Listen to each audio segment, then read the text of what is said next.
mbokku téléspectatrices yu Jama TV yu saxoo di ñu seetaan muy góor jigéen mag ak ndaw fu si waay mën a nekk am ci ñun kóolute di ñu taaxirlu waxtu bu ne nu ko raw lañ amee cofeel pas-pas ak yéen a ngir dégtal leen lépp lu leen soxal waxtu ba jot na yéen a ngi ci seen émission bu mag bile di les échos du moment ñu koy amal alxames bu jot ci waxtu bile à partir de 20h comme niñ leen koy waxee émission bi li nga xamante ne moo ko war a ngir faram-fàcce lépp lu jëm ci actualité nationale comme internationale tey nag duñ ci wet benn yoon ñu am mbégte bu baax a baax dalal fi ñaar ñoo xamante ne peut-être yéen ñi leen di suivre di ngeen xàmmee seen xar kanam rawatina ñi nga xamante ne dañuy jëflante ak ñoom muy ñaari jeunes yoo xamante ne gëm naa ne seen xalaat ci wàllu réew mi ak ci li ñuy yëngu dina am importance bu baax a baax j'ai le plaisir de recevoir sur le plateau d'abord ki nga xamante ne mooy le président des étudiants et élèves ressortissants de la commune de Diaoulé, j'espère je ne me suis pas trompé. Non. Oui, effectivement, Monsieur Diouf, Cheikh Tidiane. Je suis le président de l'amicale des élèves étudiants ressortissants de la commune de Diaoulé. Bon, avant tout, maa ngi lay nuyu. di nuyu également sama frère, sama xarit, Monsieur Dame Ndiaye. C'est quelqu'un boo xamante ne man j'ai l'habitude de le dire, c'est une référence, c'est quelqu'un, c'est une personne boo xam ne man je l'estime beaucoup. di nuyu également tamit suñu mbokku téléspectateurs yëpp. ñëpp ñi nga xam ne ñu ngi toog tey bàyyi seen i yitte. pour ñu jéem a seetaan jéem a xool seen i rakk seen i kii lan la ñuy indi ci plateau bi tey. ok merci beaucoup. ok mu daal di am solo bu baax a baax Diallo maay sa buur xam naa balaa may ñibbi rek dina am loo ma paas ma yóbbaale quoi. ok ñu am tamit beneen plaisir di dalal koo xamante ne maanaam moom mooy li nga xamante ne l'ex ou l'ancien président bu. étudiants et élèves ressortissants de la commune de Thiaré Ndialgui kon ñu gis ne ñaar ñi ko fi nekk ay duel lañ tey ñu am mbégte vraiment et plaisir de vous recevoir sur le plateau monsieur Ndiaye. asalaamaaleykum. Cheikh Tidiane Diouf. asalaamaaleykum mbokki Sénégal. ñu ko si nekk fa nga nekk. ñu ngi la fay fekk di la nuyu. nuyu téléspectateur Jama TV. di nuyu aussi surtout fa ñu jógee tey muy Diaoulé comme vous l'avez dit juste que man je suis ancien président de l'amicale des élèves et étudiants ressortissants de la commune de Diaoulé. J'ai eu le plaisir jox ko sama frère bi mu continuer la mission. ñaan borom bi lépp la nga xam ne ñoo ngi ko fiy wax rek mu doon lu am njëriñ. moom ñu am kàttan aussi mu may ñu xel ak dal moo xam ne dañ fi wax loo xam ne xol ak xel nangu na ko.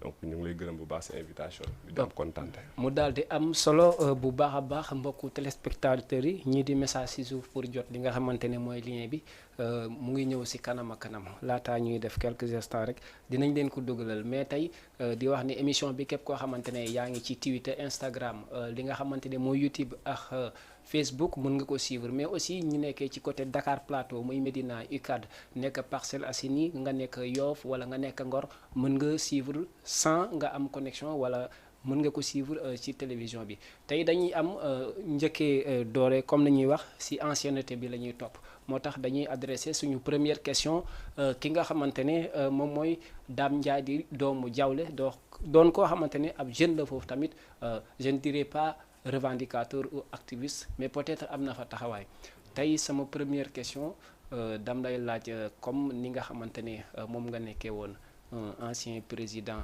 des jeunes étudiants ak les élèves est-ce que tey yow taxawaay bi nga xamante ne faloon nañ la ko ngay dox ci seen mbébét tey ñu jox la li nga xamante ne loolu noonu pour nga jiite leen tey nga dem ba wàcc est-ce que banque nga loxo yi wala ba tey si li nga doon dox bu njëkk ba tey yaa ngi si. voilà merci pour question bi. je pense que comme ni nga ko waxee rek. waa Diaoulé notamment les élèves et étudiants. dañ ñoo wóolu woon. teg ñu à la tête de l'ARD. ARD nag c'était des grands frères ñoo ñu ko légué woon. même avant les années 2000. ñu ne nuyu au passage. def si liggéey ba am solo. jox ko ñeneen beneen génération. ñooñu am taxawaay buñ ci taxaw. ba ñun ñu accueillir ñu. ñu dem ba jigi jamono ñu woo ñu ñun ñu xeebu ñuy dënk ñu amicale bi. donc bon métti woon na trop si ñun au début. mais ils étaient là aussi épaulé ñu ba ñu am loo xam ne réalisé nañ ko ci. mu néew mu bëri je pense que liñ si mënoon def nañ ko ci. xëy na yéene bi nag am na fu mu yeggoon. peut-être defuñ lépp. mais en tout cas am na loo xam ne franchement bon suñ kéem kattan ak suñu xam-xam fi ñu def ngeen toll ko ci. def nañ ko ci bon maintenant nag aussi biñ si paree aussi il fallait passer l'amicale à un autre mais comme ni ma koy waxee rek chaîne de transmission la ñoom ni ñu fi nekk woon à côté di ma jàppale di ma dimbale ba am loo xam ne doxaloon naa ci man aussi noonu laa fi nekkee di accompagner sama frère yi si liggéey bi parce que amicale bi dama koy wax dafa bon pour man c'est quelque chose de très profond boo xam ne yegg na foo xam ne peut-être ñii seetaan mën nañu ma témoigner j'y tiens beaucoup parce que ne serait-ce que ñi ma fi fekkoon ñu ko doon gérer li ñu defoon ci man taxawee wu ma ko donc man ma pare si amicale bi croiser les bras je pense que bon loolu moom nekk loo xam ne xel xalaatoon na ko et si laa nekk ba léegi les conseils maa ngi koy joxe sama xam-xam bi ma am ak as néew ak relation maa ngi koy mettre à la disposition de l'actuel président ok mais comme li nga xamante ni ñu ko waxee lépp question de sensation la est-ce que yow vraiment yaa ngi sentir ne ñi nga xamante ne ñoo la légué woon affaire yi maanaam pour nga jiite parce que ku jiite ay jeunes rek xamoo li nga jiite parce que ay ministre a ngi ci biir ay président a ngi ci biir ay gouverneur a ngi ci biir mais est-ce que encadrement bi nga amoon ci ki la joxoon lenge yi tamit est-ce que yaa ngi sentir ne wala gëm nga ni sa rakk yi nga xamante ne su ma la nee rakk ci côté jiit leen fa est-ce que sentir nga ne sa rakk yi ñoom taxawu nga leen foofu bon sur ce point aussi comme ni ñuy waxee rek bon peut-être say action yow ni nga koy mesurer bokkut ak moom ni mu koy gisee mais en tout cas man moom j'avais le soutien et aussi depuis lors ma fi nekk ba léegi je pense que man ba léegi je me dis que man je me considère parmi les membres du bureau et c'est là beaucoup d'ailleurs puisque man maa doon gérer les relations extérieures au niveau de l'actuel bureau donc lépp li nga xam ne man maa ngi doon gis ñoom ñu ma koy taxawoo ma def ci ay résultats en tout cas nu ko raw maa ngi ko je pense bien maa ngi koy def auprès du président peut-être moom il peut en témoigner mieux bon sur ce côté là mais en tout cas lu ma def ak lu ma deful moom xam na sama yéene et xam na bu baax peut-être li nga xam ne maag moom ñoo ngi koy jëfalante ci côté conseil ci côté relation et tout merci président daal dinay leer monsieur Diallo tey li ñu la bëggoon laaj pour notre première question mooy que ne est-ce que yow am nga benn touche personnelle boo xam ne wax nga ne grand bi peut-être xam nga lépp lu gën a yàgg rek gën a caduc est-ce que am na benn nouveauté boo xam ne xale yi lay xaar jeunes yi nga xamante ne ñoom ñoo nekk ay étudiants di jàng est-ce que am nga taxawaay boo xamante ne leer na leen ne da ngay wéet xam ne def nga ci ñoom benn touche personnelle wala innové loo xamante ne daanoo ko gis ci ginnaaw parce que dënk lu toll ni commune ne la yaay jiite ndaw ñu tamit ku ko jàppee caaxaan tamit xamoo lu mu doon. d'accord waaw Cheikh je pense pour répondre sa question boobu noonu. am na yoo xamante ne je suis pas le mieux placé pour wax ko. exemple loo xam ne man maa ko liggéey. si j'ai apporté benn touche boo xam ne l'ancien président indiwu ko woon. je pense que je suis pas le mieux placé pour témoigner. liggéey nañ. am nañ ñoo xam ne teg nañ bët ci ñun lu ñu jot a def bi ñuy doog a jël amicale bi tàmbali jël amicale bi nous avions rédigé un programme boo xam ne ci mandat bi yëpp ci loolu la ñuy liggéey et defe naa ne bi ñu jëlee amicale bi boobu ba léegi programme bi point par point lañ topp et que liñ ci waroon noonu ak li ñu waroon def ci mbiru amicale bi yëpp je pense que def nañ ko muy côté volet pédagogique bi inscription nouveau bachelier yi taxaw lu leen ci seen orientation yi côté social jàppale leen ci cadre social bu ñëwee ci université moo xam muy ticket de restauration la moo xam muy logement la loolu yëpp taxaw nañ ci côté volet sport bi tamit ñu ngi ciy yëngatu def nañ suñu kéemtulaay kàttan ci appuyer tamit li nga xamante ne mooy les élèves parce que amicale bi ñu rappeler aussi tamit nekkul l'amicale des étudiants tout simplement c'est l'amicale des élèves et étudiants ressortissants de la commune de Diaoulé donc pour doon étudiant am na foo war a jaar étudiant boo gis jaar na cycle primaire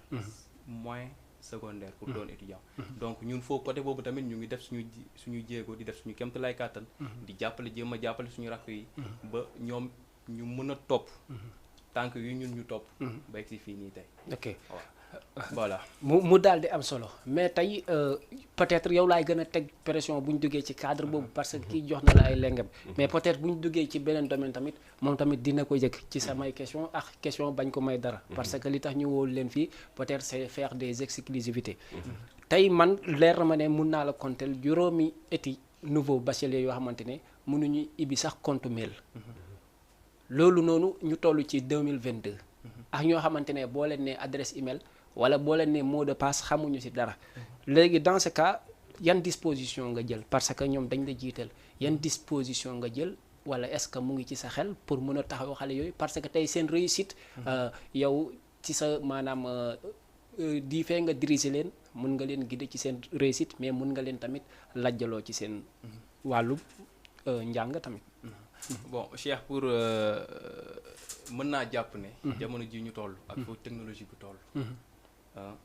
ku am bac te mënul ko ubbi compte Gmail. je pense que actuellement nii amul. lenn mooy am. mooy xale yi. suñu rakk yi. ñoom am nañ jumtukaay yi. maanaam mën nañ mais fu leen arrangé rek la ñuy demee. par exemple boo xoolee téléphone yi li ma doon wax. li nga wax ni sànq nii. exactement problème boobu la ñuy jànkonteel. parce que boo ñu bëri dañuy ubbi compte Gmail. mais mot de passe yi dañ koy fàtte. dañuy ubbi compte Gmail mais mot de passe yi dañ koy fàtte. te boo xoolee téléphone yi ñu nekk actuellement ak technologie bi. Android yi muy iPhone yi iCloud yi yëpp. dañ ko paramétrer configurer ko ak compte Gmail yi. boo ubbee da ngay synchroniser sa compte mail. donc bu ñëwee ñii mënuñ ubbi compte mail c'est parce que kiiwuñ xamuñ. mën nañ ubbi compte mail. mais peut-être njëriñ bi. moom lañ xamul pour dans l'avenir comme par exemple wàllu Campusen bi. ba tax na ñenn ñi di ubbi seen compte mail yi. di fàtte seen mot de passe. pour loolu ñun avant bien même. ñoom ñi étudiants yi di am bac. à chaque fois ñun on fait des rencontres. dañuy jéem a sensibiliser tous les candidats. jéem a wax ak ñoom. wax leen ci li leen di xaar. wax leen li lan moo leen di xaar. après bac bi. ak Campusen naka lay demee. muy en fonction des cumuls parce que orientation en fonction des cumuls la. notes yi la ñuy xool ci sa note yi la ñuy xool. te ci sa note dominante yi la ñuy xool. ak cumul yi foofu la logiciel bi di basé pour orienter la. ñun à chaque fois on se rassemble.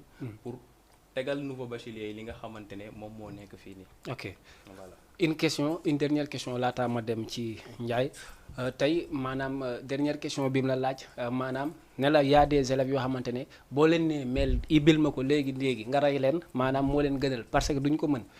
dama si am ay preuves. am si ñoo xamante ne xam naa leen man personnellement. soo leen bu ñu woote woon léegi nga xam ne mënuñ si dara. te nga am si responsabilité. di fee nga ne amul élève bu am bac mënul ibbi mail. da nga ko teg ci que ne yow lycée parce que da nga ne diriger waa ay étudiants kese da nga diriger ay élèves.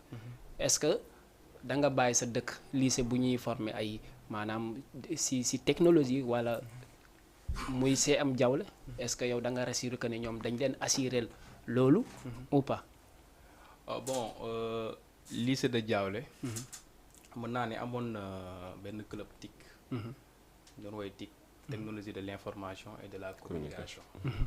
foofu lañ doon jàppalee élèves yi di leen jàngal ci jumtukaay yi nga xam ne mooy informatique. ñu initier leen à l'informatique. ci cadre compte Gmail yi. ubbi compte Gmail. defe naa des fois pour ay compte Gmail réseau bu baax moom moo koy def. ok day baax ngay xoolaale sa caméra. pour réseau bu baax moom moo koy def. ok mais malheureusement. Diaoulé li ñu xaw a gën a rey. mooy problème réseau. ok Diaoulé ba fi may wax ak yoon nii. antenne bu baax amul foofu noonu. ok problème réseau. ça pose tout un problème. ok du période inscription yi nii. ñun quitté nañ fi déplacé wu jóge Dakar dem Diaoulé au niveau du lycée.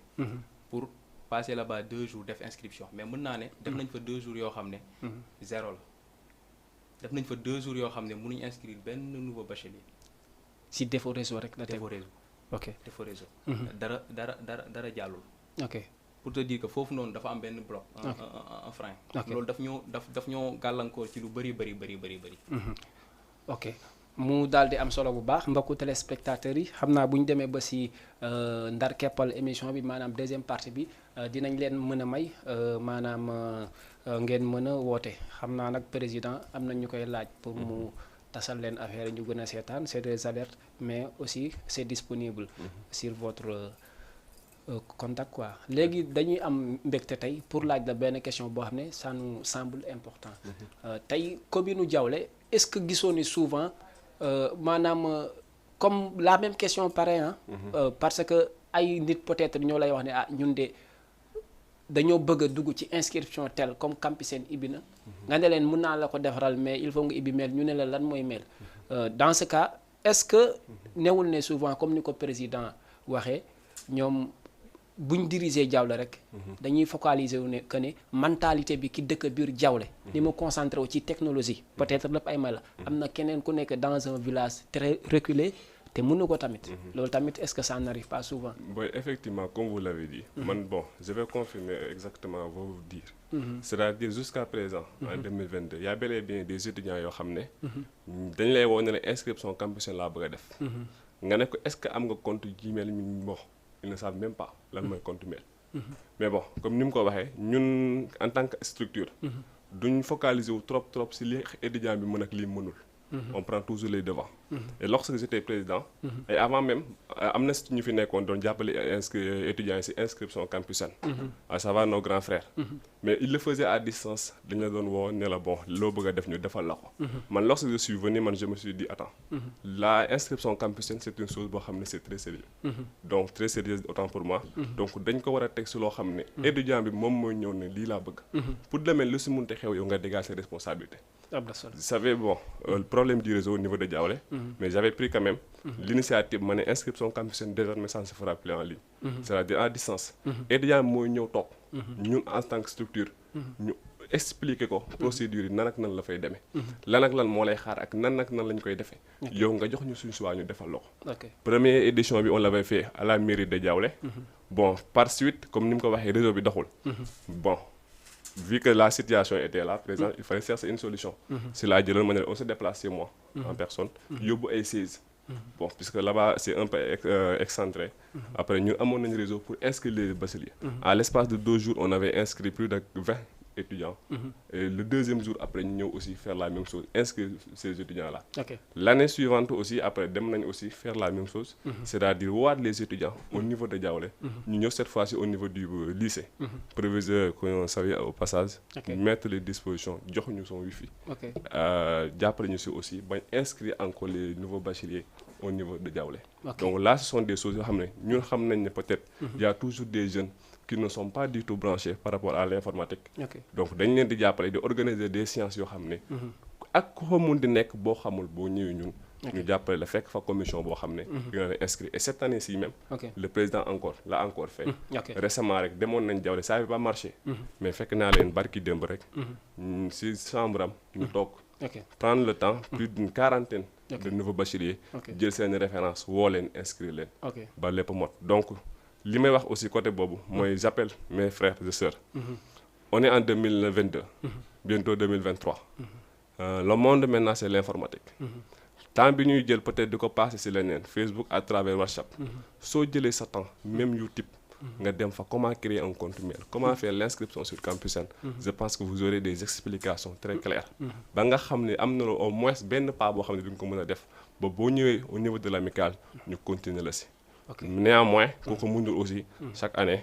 l'amicale a déjà entamé cette procédure et dina ko continuer incha allah. ok tey dañuy gis souvent surtout ma bac bi bu mu passé rek ñu daal di gis certaines associations ak ñoo xamante ne tamit peut-être dañuy yëngu ci wàllu social muy Diaolé Vision ban rapport en tant que xam naa ne dina doon question bu ma koy laajaat sax moom Diallo mais ban rapport nga gis ne bu dee am nga ci information yéen am ngeen ko ak kuréel boobu parce que dañuy def benn acte de volonté boo xamante ne vraiment ça nous touche au cœur parce que dañuy dox ci social di jël ay somme bu takku di ko jëndal ay meilleurs élèves ay fournitures ban rapport ngeen am ak ñooñu bon là bon je souris parce que c'est une question qui m'est très chère bu ma amoon solo trop donc association Diaolé d'abord bon c'est Diaolé d'abord. C'est Diaolé d'abord. Oui, Diaolé d'abord. Ok. Bon, dañ ko créé woon depuis maintenant des années.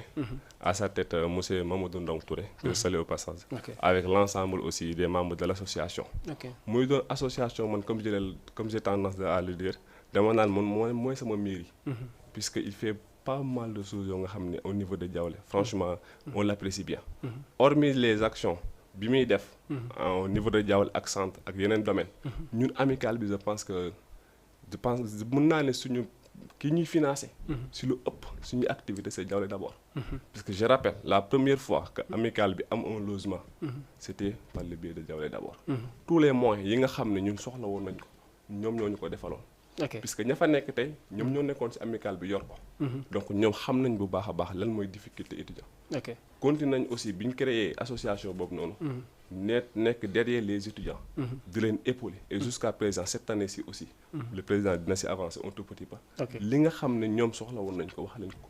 ñoom ñoo ngi koy def donc amicale boobu mun naa ne association bi autant pour moi. si l'amicale continue à exister. continue à faire certaines choses. c'est grâce à cette association. ok mu daal di am solo. le président Diawlé d'abord boobu. souvent dañuy wax ne ay hommes yoo xam ne dañoo social ñoo ci ne. est-ce que nekkul loo xamante ne peut-être parce que souvent da ngay gis koo xamante ne bu bëggee def une annonce politique mu jaar ko ci social xale yi jox ko nopp mais après boo demee ba ci biir malgré sax ñeneen ñi dinañ ne ah Diawlé d'abord mu ngi def lu mairie deful kii peut-être ci ay waxam man noonu laa ko déggee mais est-ce que loolu du ay dóor yoo xamante ne malgré que nag man damay saluer acte bi mais est-ce que gisoo si loo xamante ne fu muy mujj dina doon loo xamante ne ça vous jette dans la politique. non Diawlé d'abord moom man li may wax Diawlé d'abord comme ni mu ko waxee moom nee na c'est la mairie. effectivement c'est vrai. parce que Diawlé d'abord li ñuy def chaque année. ci côté social. di ko defal waa Diawlé. dafa ëpp. wax dëgg fa yàlla. Diawlé d'abord. n'est pas une structure. politique. ok Diawlé d'abord. et purement boo yokkee cadre bi bu baax trop. voilà Diawlé d'abord. c'est purement apolitique. li ñuy def dañ koy def ngir yàlla rek. le président l'ancien président monsieur Dame wax na ko sànq. ci li nga xamante ne à chaque fois ñoom ñu ngi koy def. mooy ci amicale bi. man je peux en témoigner parce que en étant président. mën naa ne amicale bi. bu ñu mënee réaliser certaines choses c'est grâce à Diawlé d'abord. parce que amicale bi amul subvention. l'amicale n'est pas dotée de subvention annuelle. amul subvention. donc ñun dañuy débrouiller à chaque fois. ci suñu propre moyen. ak di présenter les autorités et bonne volonté. des lettres de soutien ainsi de suite ainsi de suite. et Diawlé d'abord à chaque fois une grande majorité. ci réalisation amicale bi Diawlé d'abord moo koy def. récemment rek man sama mandat bi ñu amee problème chambre. Diawlé d'abord lañ contacté. ñoom ñoo ñu jox somme boo xamante ne. somme bu takku la. moom moo ñu permettre ñu am chambre au niveau de l'université ba mun see loger suñuy nouveau bachelier. ba ñoom ñu mën a nekk ci situation yoo xam ne dinañ mën a jàng dem wàcc dem ñibbi parce que navette bi dafa metti te y a pas mal d'étudiants yoo xamante ne amuñ des parents yoo xam ne ils habitent près de l'université. ay zones yu reculées lañ dëkk. te képp ku nekk xam na ne wàcc ak tata yi. yaa ngi dem ñëwaat day metti surtout ci kër ne koo xam ne. miinul xamagul yoon bi. donc Diawlé d'abord jéego yu bëri la ñuy def foofu et je salue de passage comme ni mu ko waxee le président. Ndong Touré Mamadou Ndong Touré. ñu ngi koy jaajëfal moom tamit avec toute son équipe.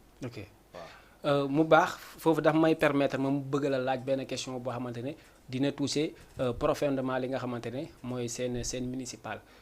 daf may permettre ñi nga xamante ne boo ma mënee jox li nga xamante ne moom mooy les groupes d'étudiants là yi nga xamante ne ICAT la woon muy les étudiants de la commune de Ndiébel nga xamante ne Dame Bey Ba moo jëloon ay tickets yu bëri récemment jëndal leen ko mu doon loo xamante ne ñu bëri dañ koy rafetlu bi ñu weesee foofu tamit defaat na leneen ci social loo xamante ne peut-être bëri na ba mënuñ ko lib boo ma mënee tegal li nga xamante ne mooy groupe étudiant yooyu noonu day am solo tey commune de Ndiébel seen référence la tey Patar seen référence la ak commune yoo xamante ne ñu ngi nekk ci milieu rural bi tey souvent ngay gis ñoo xam ne dañuy xar seen tànku tubéy est-ce que yéen seen mairie bi à travers je vais nommer monsieur Abdou Khadre yan jéego nga gis ne def na ko comme taxawaay maanaam ngir mën a jàppale étudiants yi nga xamante ne ñoo nekk ci commune bi.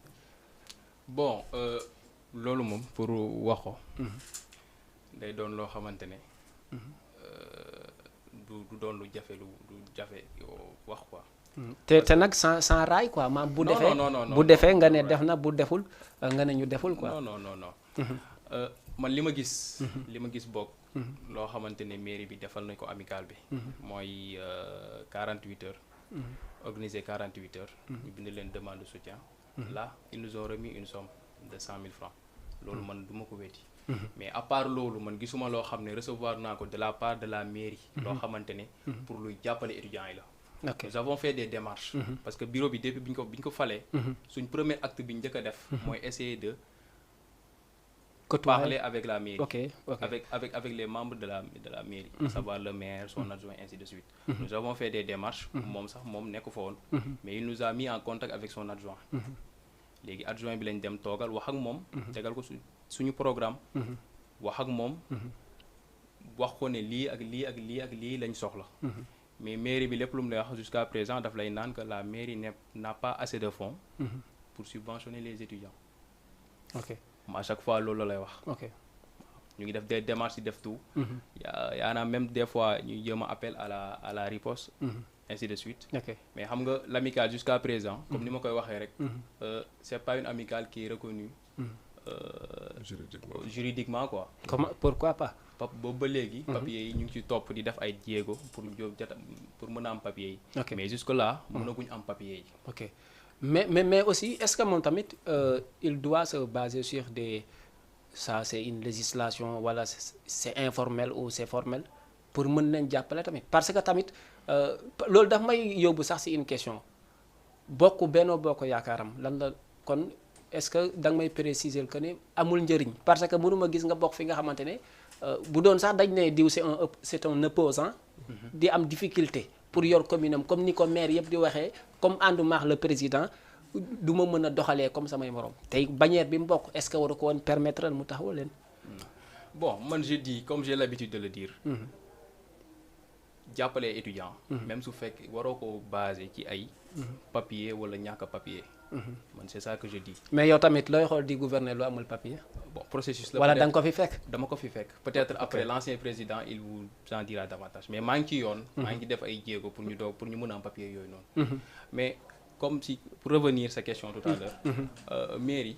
nekkul ne dafa war a xaar ba pour amical am papier tel ou tel pour mën leen jàppale parce que seeni doom ñoom ñoo nekk fii di jàng. ok tey jii nii doomu mairie bi ñoom ñoo nekk fii di jàng muy yaakaaru commune bi.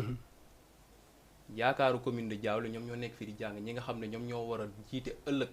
dëkk bi. ok ñoom ñoo nekk fii di jàng. donc appuyer leen warul doon ay problème pour baser wu ci ay papiers. ainsi de suite ainsi de suite. ok dafa doon loo xamante ne loolu ci peut-être comme ni ñu koy waxee ci nit la parce que y a des gens Diaoulé d'abord ñu ngi nii. ok ñu ngi appuyer à chaque fois y a des bonnes volontés yoo xam ne à chaque fois qu'on a besoin d'eux. ils sont là. ok voilà. pour une dernière question laataa mooy ñëw ci Dame. tey est-ce que gisoo ne peut-être la fee ñu jiital la ci biir Diaoulé ñu ne yow yaa jiite élèves yi ak étudiants yi d'une part gisoo ne mën nga ci defaroo mais tamit d'une part boo ma mënee baal mën nga ci ñàkkee benn même si c'est une petite crédibilité wala peut-être sa ambition fi ñu ko gisoon gars yi ne ah diw de fi ñu ko doon xaar ñëw fa te fekk peut-être yow ndax fond bi mu laaj amoo ko mais est-ce que yow tamit amoo ci wàll tey je prends l'exemple de Babou Diouf ki nga xamante ne mooy Babou de Sob je prends l'exemple de kii comment dirais-je ki nga xam Maroud Issa je sais pas. bon il est de Diaoulé Issa Ndiaye. Issa Ndiaye est-ce que yow tamit war nga basé wu trop parce que ki nga xamante ne dëkkam dañ ko far muy le maire. foo dem ñu ne la liggéey na. tey boo ñëwee nga ne maanaam gis nga ne xara boo ko mais da nga ne peut-être des na. tey yéen a ko faloon tey boo ko waxee ñu bëri dañ ne ah kii de peut-être daa am lu muy xaaraat mais gars yi defaral nañ ko dara ñii sax peut-être ñaakul ñuy wax ne yow am na looy comp peut-être nangam pour gën a yaa ma gën a xam comme bépp njiit. tey lu la tere tey ngay fëgg ci ay buntu baabu maanaam ci commune bi nga dëkk lii ak lii Issa et consort tamit parce que dañ la dënk. bon pour dire vrai. man sama njiit. basé wu ma ko ci ay diw dafa war a kii diw dafa war a kii. ci ay kalan man bi ma ñëwee ba léegi. bañ naa ko man c'est comme ça que je travaille. stratégie laa teg boo xam ne moom laay mettre en œuvre pour mun a réussir sama nguur. parce que boo gisee buñ la nee amicale de Diaoulé amicale la boo xam ne amul subvention. fonds de 15 li fa fekk matul 150 000. amul extra amul leneen. nga ñëw grâce à ça. ok nga trouver une chambre université chambre boo xamante ne. peut-être mën nañ la ko estimer à 600 voire 700 000. à travers des démarches. ok may saluer de passage ki nga xamante ne moom moo ñu. waaw technicien yi daguma la boo leen mënee kii bi fa saale mooy nataal bi nga xamante ne les groupes d'étudiants commune bu Ndiébel waaw pour ñoom ñu gisaala tamit ok boobu disponible mais d'ici quelques instants am na solo. may saluer de passage ki nga xamante ne démarche yu ñu defoon yëpp pour obtenir chambre bi. c'est grâce à lui. mooy le président Issa Ba. Ok. mooy le président des étudiants de la FASEC. Ok. Il est de Diaoulé. Ok. C'est un digne fils de Diaoulé. Il fait beaucoup de choses pour l'amicale. ok moom da siy jàpp bu baax. Voilà, il fait beaucoup de choses pour l'amicale. ok Bon, comme ni ma ko doon waxee sànq. Man basé wu ma ci ay mairie laay xaar wala lii ak lii man bi ma yéegee dama ne y a des choses yoo xamante ne ñun ñoo ko mën a régler suñu bopp parce que avant tout. ñun ñoo xam lan la ñuy daj. Donc il faut ñu am benn stratégie boo xamante ne. duñ basé wu. à 100% ci yenn autorités yi. boo nee par exemple sànq ni nga ne Babou Issa ainsi de suite man ñoom ñëpp laa contacté. yàlla dafa def bi ma faloo yàggul mu doon période électorale. mooy élection yéenee passé mooy élection municipale yi passé man j'ai eu à contacter Babou. Que ça soit Babou que ça soit inspecteur Diagne. Que ça soit le professeur Cheikh Issa. Que ça soit le maire. ñoom ñëpp wax naa ak ñoom tegal naa leen li nga xamante ne mooy programme amical bi. wax naa leen aussi li nga xamante ne moom la étudiants yi soxla. loolu yëpp wax naa ak ñoom. ok mais aucune réaction. ok aucune réaction je peux dire même Cheikh Issa professeur Issa. moom bi ñu defee bi ñu kiyanteeg faloo dem nañ gisee nañ ak moom. tegal nañ ko suñu attente moom il nous a remis une somme. ok pour jàppale ñu mais à part ça bu weesoo loolu. ok man je ne vois aucune réaction. des autres. dëgg la à part des fois nga solliciter ñu envoyé benn 10 000 15 000. ok et cetera. ok voilà. ok bu am solo bu baax a baax. dañuy jéem a fexe y a certaines questions mais dinañ la ko laaj mais comme dañoo xaaw a nekk kii dab ñu. dinañ la ko maanaam laaj ci deuxième partie bi parce que dafa dal di am lu mu soxal te dañ see war a gën a yaatal mais tey c'est une très grande importance pour ñu wax ci est-ce que nan ngay mën a comprendre population bu Diaoulé fal koo xamante ne peut-être waroon na leen jàppale ci li ñuy yëngatu muy si wàllum billet ci comme ni ko Barthélémy Dias defee jël lu mot ni 75 millions ne daf ko bëggoon def ci étudiants yi comme ni ko Dambey Ba di defee di jël ay étudiants am di leen jox ay subventions tey te bu ñu xoolee ci maanaam bannière bi gën a nooy ci la bokk loolu insuffisance politique la wala loolu ñàkk a xam lan mooy avenir u étudiant la ou pas parce que ñàkkul rencontré nga genre yu mel noonu. voilà merci beaucoup man dinaa sa war a tontu bu baax ci question bi. et bon man suis de nature ba nga xam ne su ma gisee lu weex dama naan lii weex la. pour vous dire vrai. damay def benn historique bu ndaw. ci amicale bi lan moo ko tax a jóg. bi ñu koy créer l'amicale avait des objectifs. première bi d'abord. muy d'abord mu réunir l'ensemble des jeunes de la commune. ok pour raffermir les liens de fraternité. d'amitié. Deuxièmement mu assurer l'encadrement pédagogique. social et même économique. de l'ensemble de ses membres à savoir les étudiants et les élèves. ok donc bi ñu ko mettre en place aussi. ñun par exemple man sama mandat laa mën a wax. certaines actions yoo xam ne def nañ ko. lu jëm sur reboisement. ok nous on l'a fait au niveau de Diaoulé. don de sang. on l'a fait au niveau de Diaoulé. ok désherbage des lieux publics. on l'a fait au niveau de Diaoulé. ok suñu jeunes yi à chaque fois campus seen bu ubbiwee. ñun ñoo jël nos propres moyens. jël suñu temps. investir jàppale leen. ok je pense que toutes ces actions yi nga xam ne lim naa ko fii nii. je pense que képp ku koy def mairie moo ci waroon jiitu. ok donc ay jeunes ay xale. ok bu ñu jógee mobiliser wu. ok ànd doon benn. ok di def loolu. yow mi nga xamoon yaa ko waroon jiite. ok je pense que amoo benn excuse pour mën leen épauler. je vais vous dire une chose. ok ma bañ la dagg. bool mooy le maire Abdou Khadre boo leen ma ko mënee dugalal maanaam muy kiiwam li nga xamante ne coppite bi zone bi rek ne moo ko mën a waxee quoi parce que photo boobu luñ mën a fësal la ak lu photo bu siiw la ci moom mooy photo bu zone bi rek bu mënee dugg parce que si phase boobu lañ daal di toll. am na solo voilà justement. donc ñun man li dinaa wax benn affaire. man avant ma doon président. y avait le président Maodo Ndiaye. le président Abdoulaye Faye. le président Adama Sow. le président Adama Faye. ok à ma connaissance à partir du président Maodo Ndiaye. ñoom def nañ le tout pour rencontrer le maire. man bi ma ñëwee li ma njëkk a def. mooy bind audience. ñaan audience de vous dire. à ce monsieur. ok à ma plus grande surprise. audience bi amul suite. ok loolu ban temps la woon. bon bi may door a fa falu. ok c'était en 2019. ok donc ñun pour nga mun a expliquer le maire c'est les problèmes. il faudra d'abord nga rencontrer ko teg ak moom sur la table. ma ñaan audience on me l'a pas accordé. ñu dem ba si biir ma ne. mais est-ce que dans ce cas tamit. yaa ngi doon def jéego yoo xam ne. gis na ne li ay preuves yu ko mën a convaincre parce que les autorités là. pour ñu accepter la si pour mën a toog waxtaan ak yow. peut-être dañuy dégg ci yow rumeur boo xam ne ça leur permettrait ñu mën a ñëw toog yow est-ce que yaa ngi doon doxee lu tax tamit ñu mën la may audience. pour waxtaan ak yow damay laaj benn question rek. mais monsieur le maire. kan la war a gën a mën a recevoir. dans les normes. dans les normes. jeune boo xam ne. moom moo ngi jóg. école bu tilimee. mu bale. dëgg la béy. dëgg la jeune bi nga xam ne. fi ñuy jullee ou bien ñu fay def yenn activité bu bëree ñax mu béy. dëgg la jeune boo xam ne. moo ngi dem de gauche à droite. di wuti ay fascicule ak livre. di ko indi au niveau du CM. kan la gën a mën a recevoir kooku. je pense que ñun li nga xam ne waroon nañ koo def nañ ko. à notre moyen. def nañ ko. mais ñun li may bëgg a terminer foofu rek mooy benn affaire. ñun bind audience lañ mënoon. pour mun na toog ak monsieur le maire expliquer ko. les réels problèmes de l'amicale. on l'a fait, il n'a pas répondu. ma dem ne malgré tout. j'ai pris benn lettre. ma bind ci samay doléance. boole ko ak programme bi.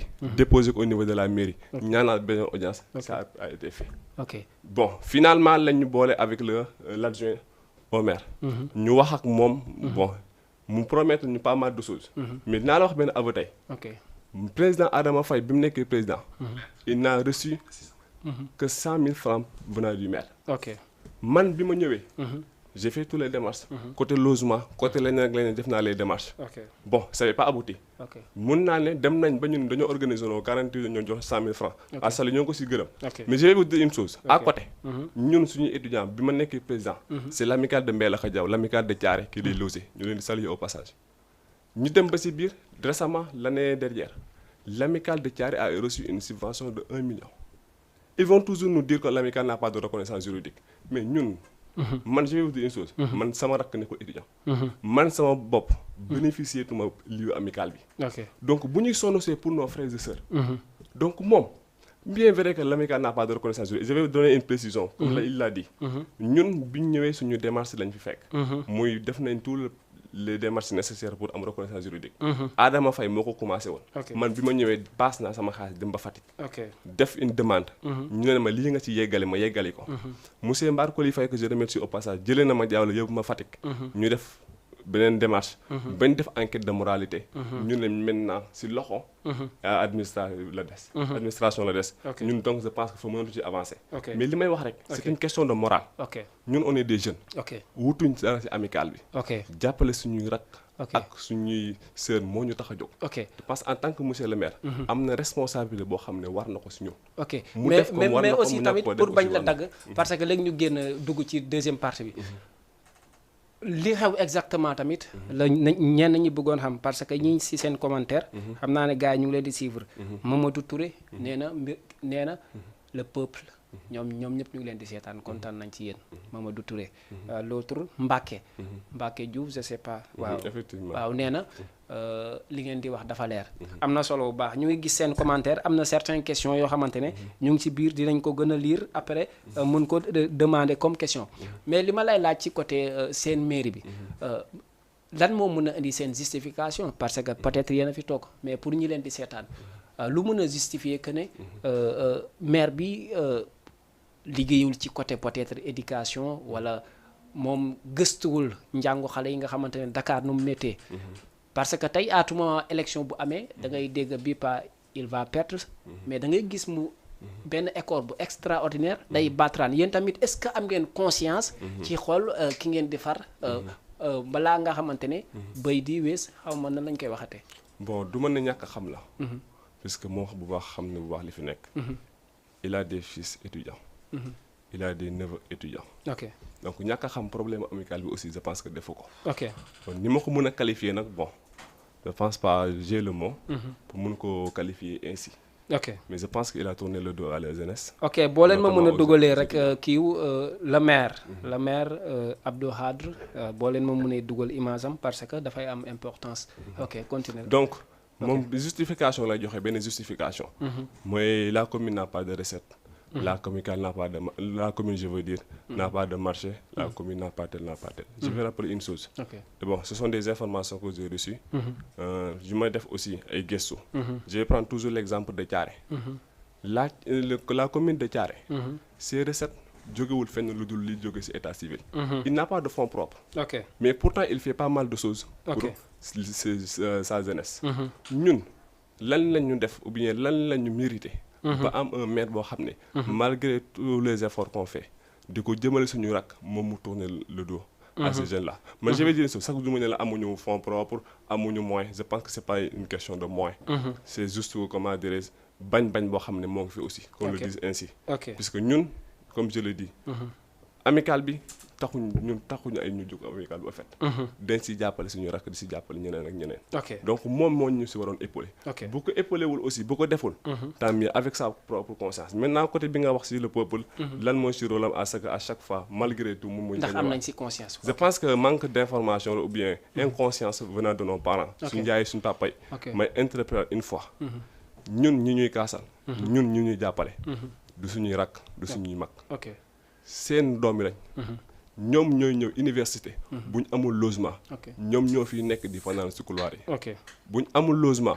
ñoom ñooy dem di ñibbi Kër Massar. di ñibbi dans la banlieue di tardé. nit nag mënoo di jàng ci di tardé. mënoo di jàng ci nekk ci yenn conditions yi nga bugg suba mu màgg tekki ba jàppale donc yéen. peut-être ngeen xam ko ngeen ñàkk koo xam.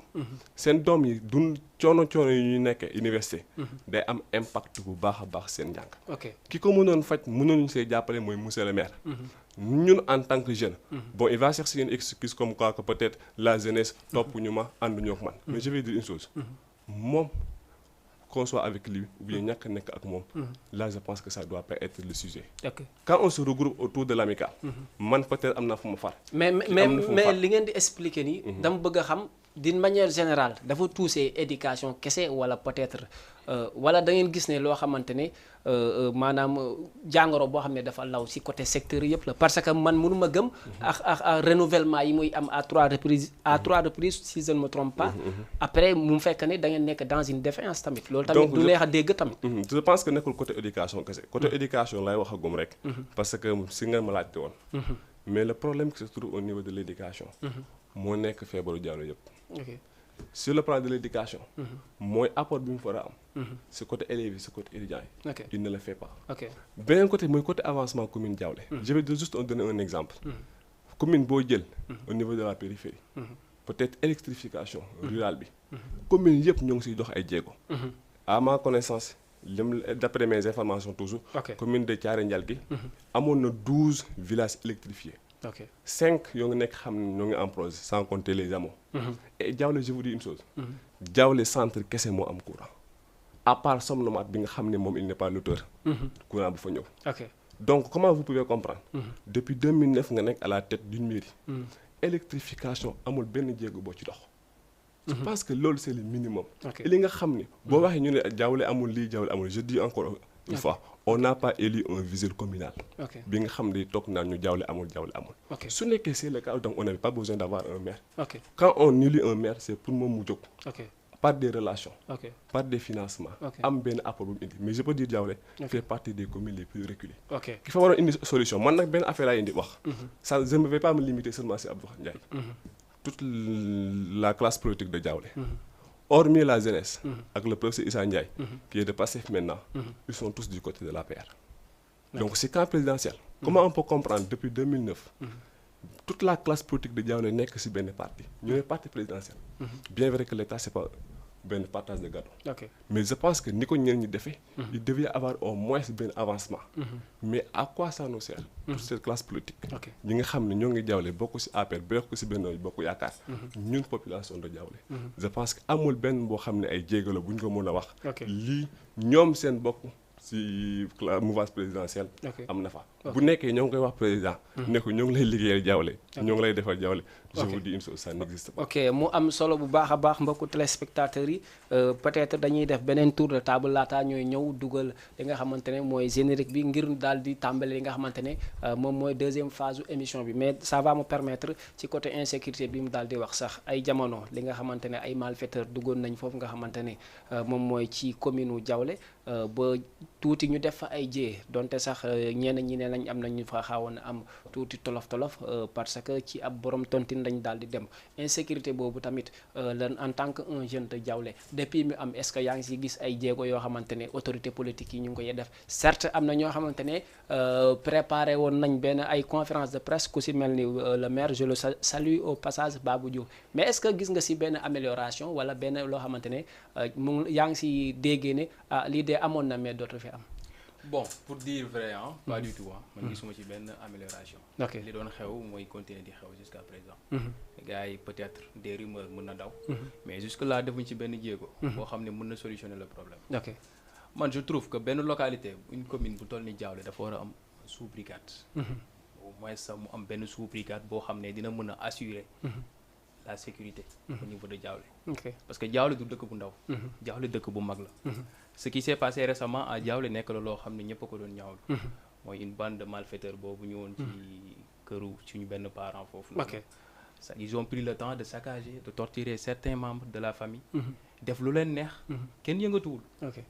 kenn yëngatuwul. Ok. Ils avaient leur fusil et tout. nit ñi ñu ngi doon dégg les coups de feu. Ok. mais génn pour dem jaamaarloo ak ñoom. moo nekkoon problème bi. Ok. waaw. Ok. Imagine loolu fekkoon ne un sous-brigade amoon na biir Diaoulé. au moins dina mën a wàññi cas yu mel noonu. Ok. mais Diaoulé jusque là chaque jour nga dégg sàcc chaque jour nga dégg lii chaque jour nga dégg lii chaque jour nga dégg lii. ok am na importance di leen fàttali mbokk yi ku bëgg a woote après rek suñ duggee si deuxième phase bi da ngeen mën a woote mais Diaoulé c'est une commune boo xamante ne à l'ouest de Diakhao ci la daal di toll tey dañuy permettre ba tey si insécurité li nga xamante ne mooy sous-préfet bu Diakhao dafa daal di jël ndogal lu jëm ci ay soirée dansante ay làmb parce que peut-être daa am ku fa faatu ku tudd Mohamed Ndiaye dëkk fële nga xamante ne moom mooy Mbaamaan loolu du loo xam ne en tant que jeune tamit ñàkkul loo xamante ne ay prérogative la wala ñàkkul loo xamante ne appel boo bëgg a lancer parce que tamit dëkk bu fu mel ni milieu rural bi tamit buñ amee homme politique yoo xamante ne peut-être dañ ko sàggane ba yenn yi di fa am duñ jël les mesures nécessaires aussi da ngeen si am kaddu da ngeen si am li nga xamante ne mooy alerte parce que yéen actuellement yéen ay doon ndawu réew mi ñi nga xamante ne yéen a waroo yor réew mi. D'abord avant tout. comme ni nga ko waxee rek ñun ñooy. dañuy poser question parce que en tant que jeune. ak ki nga xamante ne moom moo génn ñàkk bakkanam. wala moom lañ kii ci mbaan. ñu ngi koy. ñu ngi ñaawlu loolu noonu. di ko jaale aussi tamit sa famille. mais li jëm ci li nga xamante ne moom la préfet bi jël. mooy jël dogal pour arrêter bépp genre manifestation. sax laa koy mën a waxee. wala ku koy amal ci teg ko ci lu leer wala ku koy amal ci teg ko ci leer. je pense que loolu ay rumeur kese la jusqu'à présent. parce que tey jii nii def nañ des démarches jëm nañ déggoo ak. L'adjoint. Mais aussi c'est parce que on a reçu des vocaux yoo xamante ne ci le maire de Thiaré maanaam moom le maire de Thiaré Ndialgui Badara Ndiaye am na ay audio yu ñu jot muy alerter ne loolu c'est vérifié quoi. ñun de tey suba. jëm nañ jokkoo ak le préfet de Diakhao. mais lu ñu xamal ne mooy jusqu'à présent amul benn décret boo xam ne. arrêté na telle ou telle manifestation. li ñuy wax daal mooy ay rumeur la ñuy dégg. ok ay rumeur la ñuy dégg. ok de toute façon genre yii nii. nekkul la première fois muy am ci zone Diaoulé ak li ko wër. ok ay zone Mbane ainsi de suite. ok bëri na soit bu dul combat de lutte.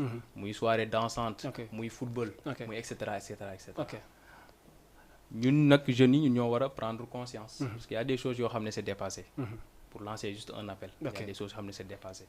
tey jii nii boo jëlee lépp loo organisé muy lutte muy football muy soirée dansante et cetera. c'est juste pour l'ambiance. parce que pour la jeunesse pour rassembler. pour féexal xol yi. loolu moo tax ñu koy organiser. mais pas pour jàppante. muy indi ay jéey yenn kii ba muy nara lor ay doomu aadama. ok loolu ñu ngi nekk loo xam ne ñu ngi koy ñaawlu. ok et c'est un appel que je lance à toute la jeunesse. bépp jeune boo xamante ne yaa ngi yëngu ci milieu boobu noonu. ci lépp lu ñu organiser ay que ça soit muy football et cetera muy soirée. muy lamb ñu dem ci ak xel.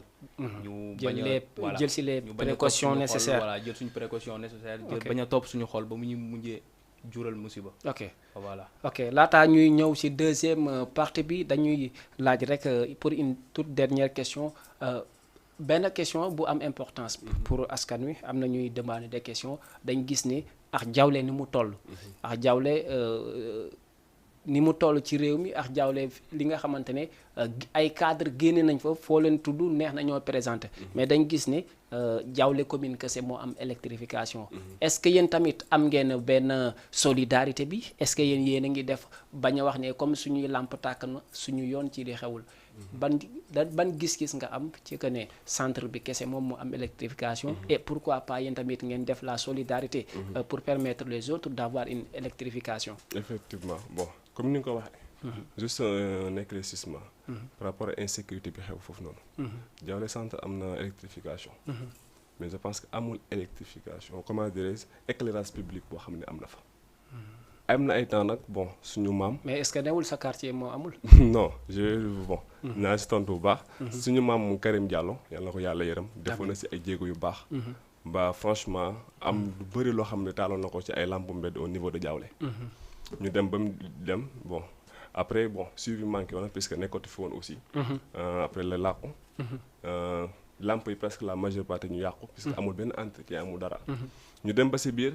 affaire yi gën a inquiété wu. Diawlé lëndëm këruus. Diawlé d'abord aussi. def des actions.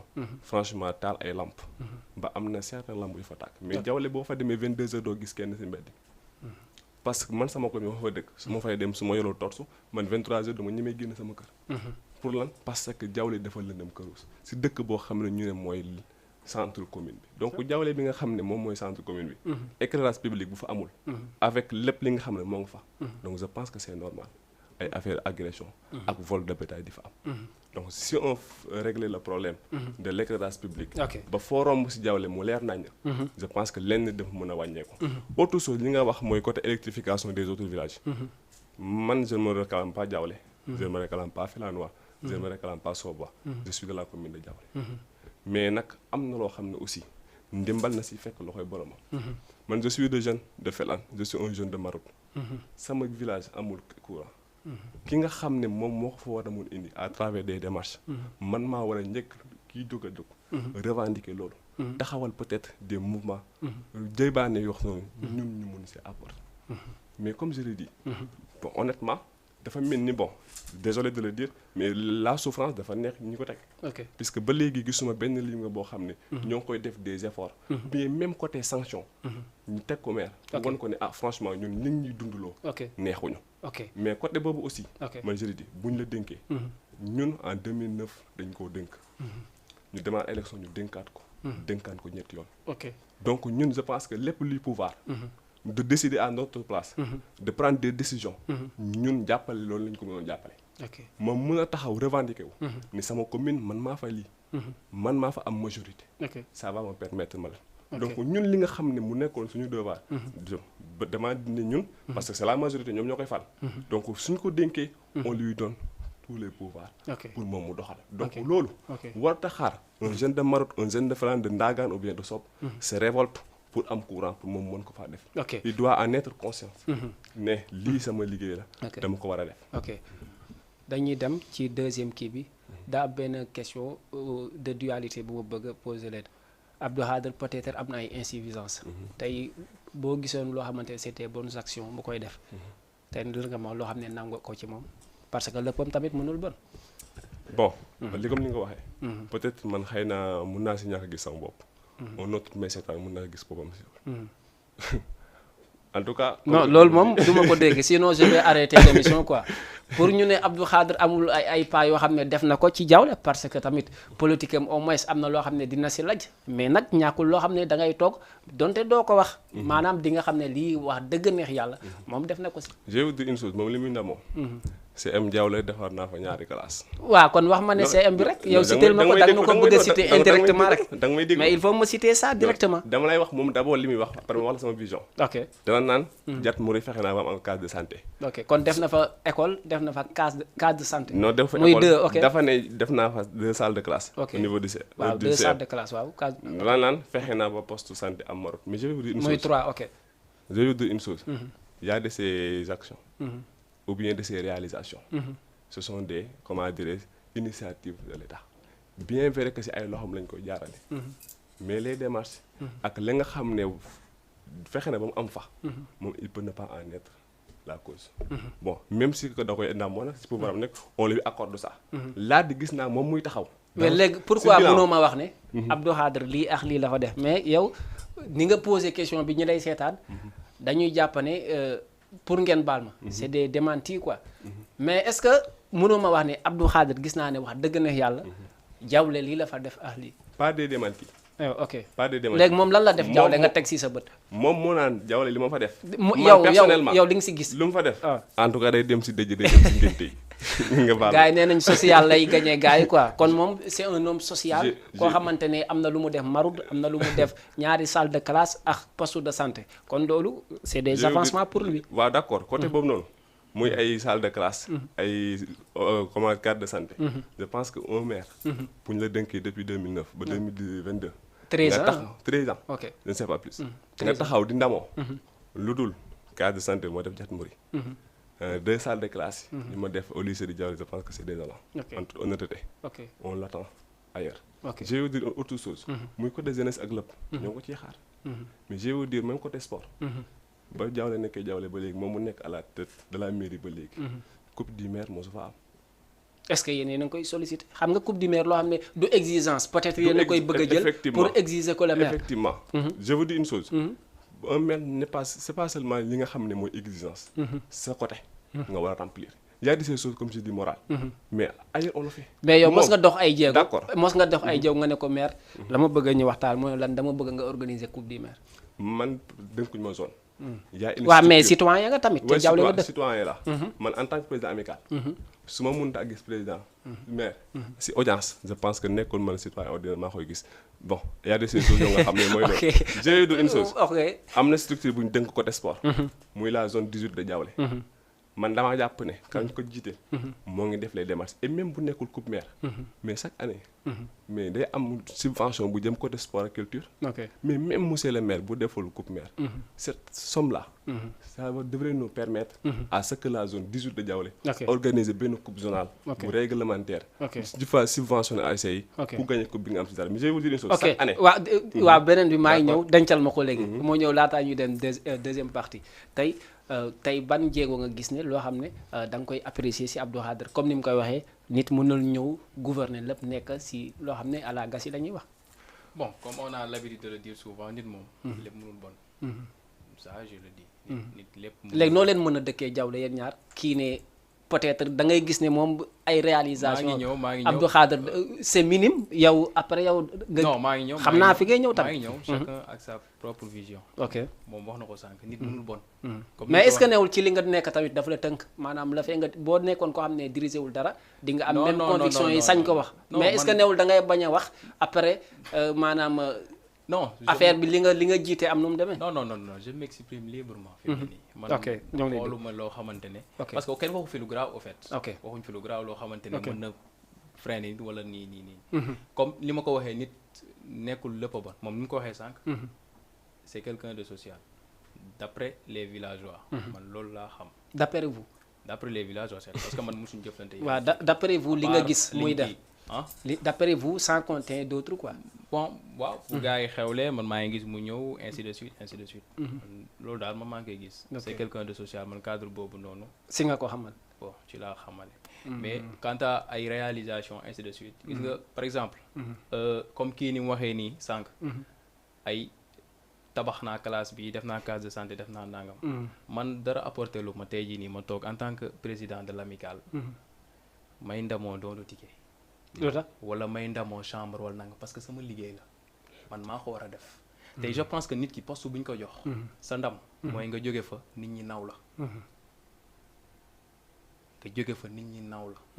ne diw kat def na fi lii ak lii ak lii moyens yi ñëpp xam nañ tey jii nii une localité comme Diawlé ak une ville comme Fatick développement bi mënut a tolloo mënut a doon benn mais man ce que j'ai l'habitude de le dire souvent Diawlé peut-être bi problème bi peut-être nekkul ne bëgguma def mais est-ce que am na des stratégies ak fond bi ok. même bu dul fond au moins nga xam des stratégies gis nga collectivité locale xam nga la moo koy doxal. fii mairie yoo fi gis yëpp même le maire de Dakar.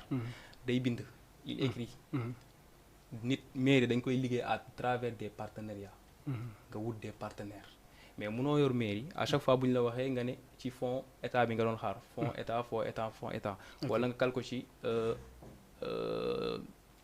comment dirais-je impôt.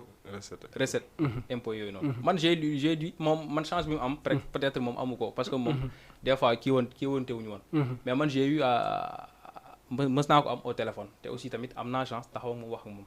kan la maire waaw. mais yow dama gis ne da ngay jéem a peut-être raay le maire. non raayalu ma. non déglu la non du loolu. ok continue man raayalu ma. ok man raayalu ma li may wax je le dis haut et fort. ok man amul leen lu may ragal ci côté boobu. ok raayalu ma. ok li am rek laay wax. comprendre nga. côté réalisation dafa des. bu ñu la nee dëkk bu toll ni Diaoulé. lampe mbedd yi dafa manqué. électrification. yeneen zone yëpp dafa amul. ci commune yooyu yëpp. commune de Diaoulé rek moo ne commune boo xamante ne. li ko ëmb amul courant. ok réseau. téléphonique doxul. te zone boo xam ne amul connexion. frein la ci pour jeune.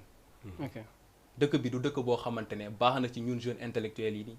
ñëw di vacances wala yooyu noonu mun du ñu arrangé tey jii nii des cours en ligne. période Covid bi. cours en ligne yi ñu doon def ainsi de suite. fan nga ko mën a defee Diaoulé c'est impossible.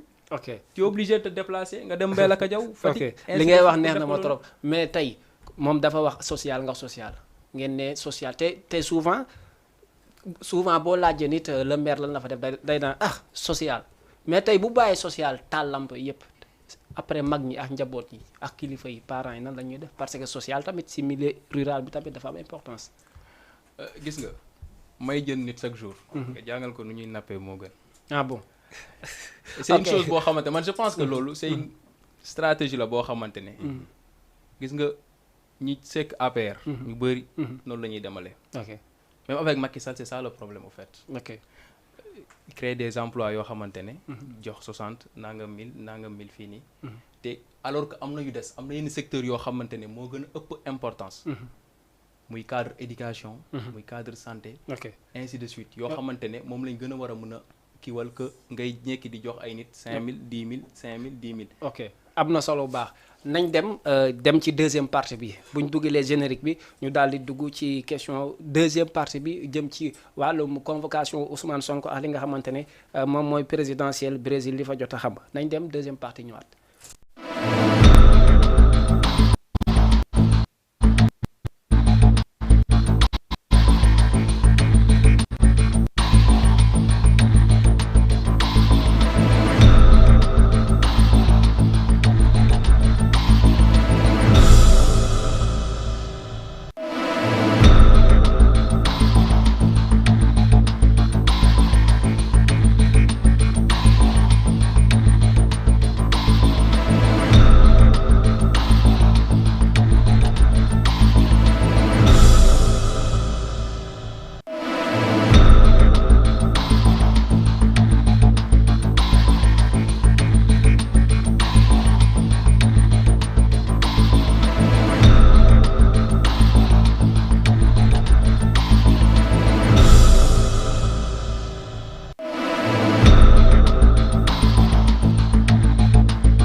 jaajëf mbokku téléspectateurs yi ñuy suivre ci deuxième partie bi nga xamante ne moom mooy émission les échos du moment dañuy daal di dugg léegi ni ci li nga xamante ne moom mooy actualité show si semaine bi ñeel convocation Ousmane Sonko bi nga xamante ne daal di nay wuyu maanaam ki nga xamante ne moom mooy le doyen des juges tey gii nii à partir de 12h la woon dañuy am mbégte.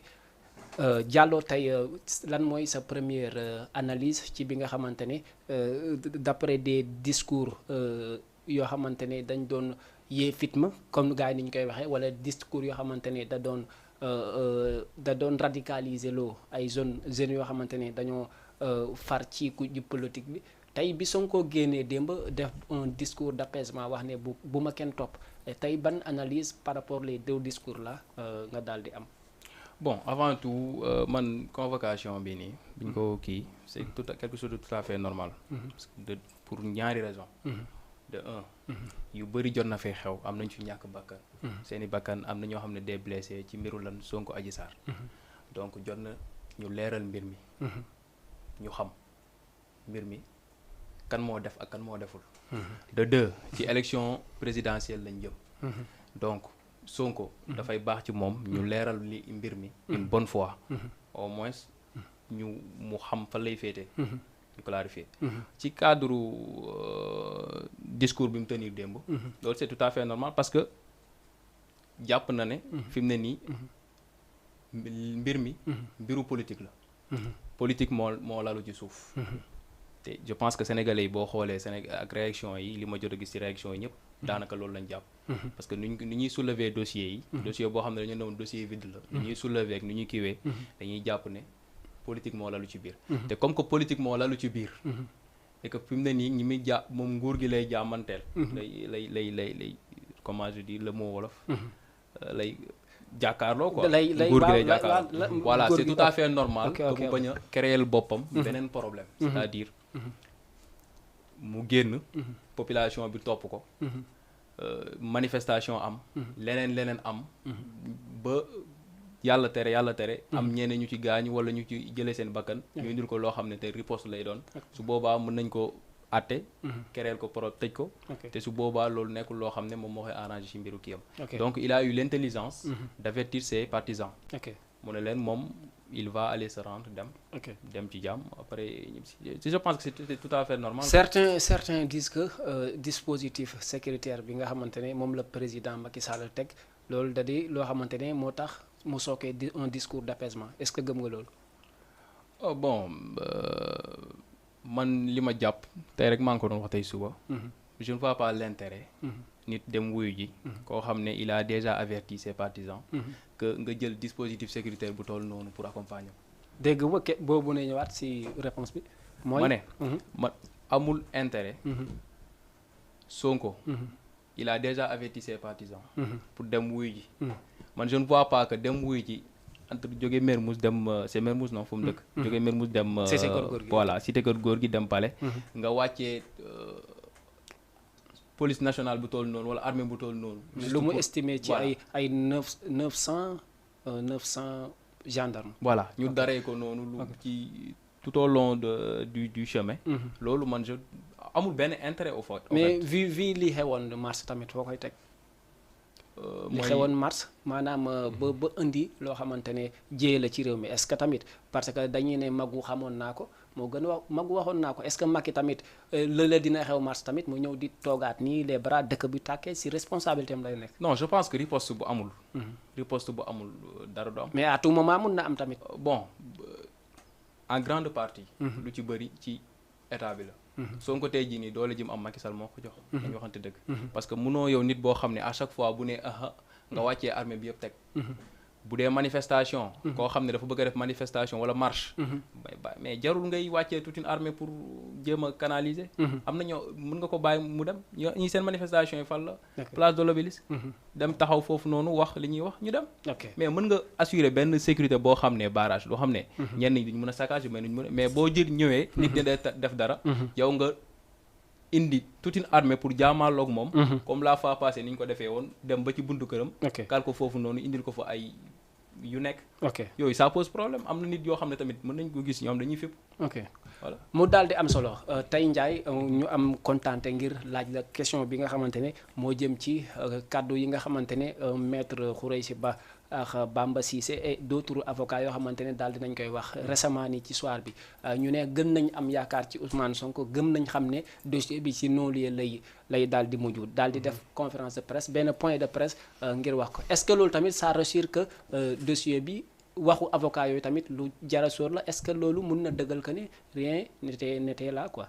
Bon, effectivement, bon, avant de venir là, parce que comme nous l'avons dit, hier le président Ousmane Sonko a fait une sortie. Bon, surprenant si nous bari, mais je la trouve pas ainsi. Ok. Puisque bon, le président Ousmane Sonko, quoi qu'on puisse dire, bon, il a toujours été responsable. Bon, personnellement, moi, je suis télé ou la radio. 7 ans pour Ousmane Sonko ne génni leen ci talibé ngeen xeex. Ok. Il a toujours dit une chose, c'est-à-dire nit ki buñ la xoqatalee la résistance droit la tout citoyen. Ok. Il a toujours dit et il a réaffirmé hier demb aussi. Parce que comme ni nga ko waxee rek calme xew na. Mais boo gisee calme xew. Parce que tout est passé dans l'ordre. Ok. Lañ waroon def comme procédure pour convoquer le président Ousmane Sonko cette fois-ci def nañ ko. Ils l'ont laissé librement mu dem fi mu war a dem. Donc mais au début qu'est-ce qui s'est passé bi problème bi soulevé. dañuy daal di jël ki nga xamante ne moo nekk ci ligne bi salaamualeykum. maaleykum salaam. noo tudd fooy woote yaa ngi émission direct sur Jama TV. maa ngi tudd Abdou Sène. Sène dalal ak jàmm. donc commune Thiaré Ndial gi. maa ngi leen di nuyu say invité. am na solo. di def témoignage ci ñi nga xam ne ñoom nga tànn tey ñu wax ñu dem ci commune Diaoulé parce que nekk nañ ñoo xam ne aussi war nañoo mën a wax Diaoulé dëgg la surtout ci côté étudiant yi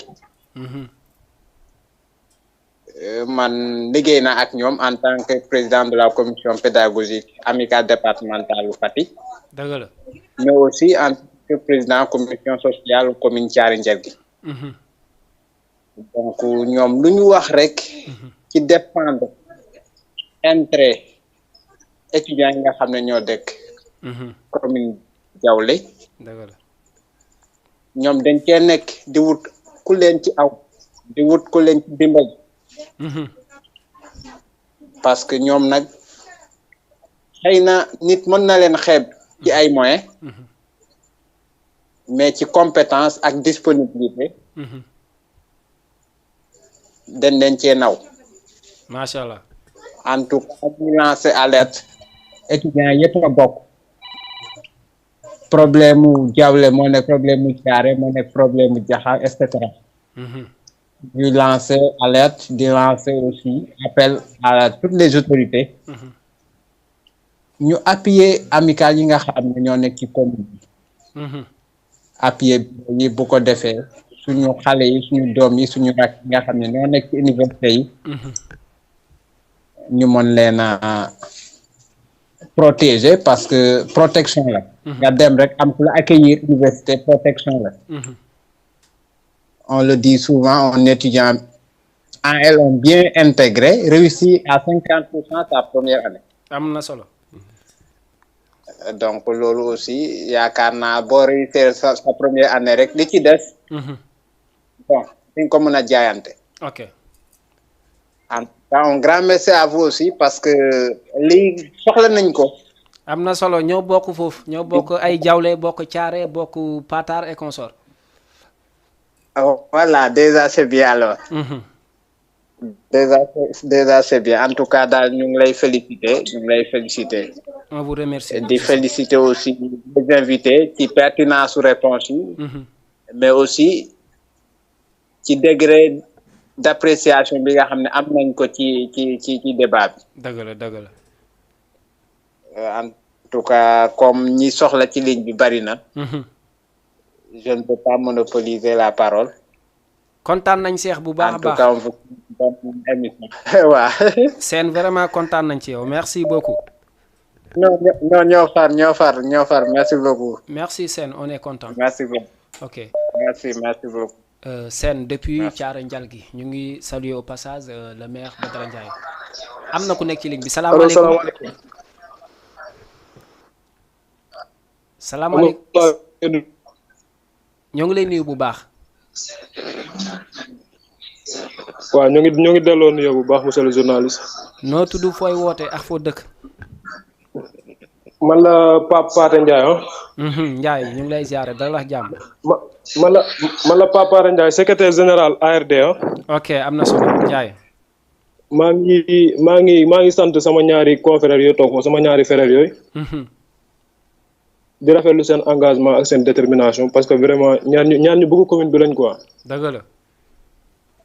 concernant nag problème yi ñu souligné foofu noonu. mun naa ne problème bu ñu ko doon lim fii ba suba du jeex. dëgg la. parce que Diaoulé jàpp naa ne mooy commune bi gën a arriéré Sénégal commune bi gën a sous-développé Sénégal man jàpp naa ne mooy commune Diaoulé. loolu c'est grave hein. lépp li ñu ko teg nag mooy maire boo xam ne il n'a pas les compétences. mais maire boo xam ne li ñu ko teg li mu war a liggéey exactement moom xamu ko.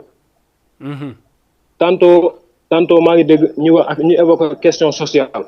mais am na loo xam ne mun naa new sa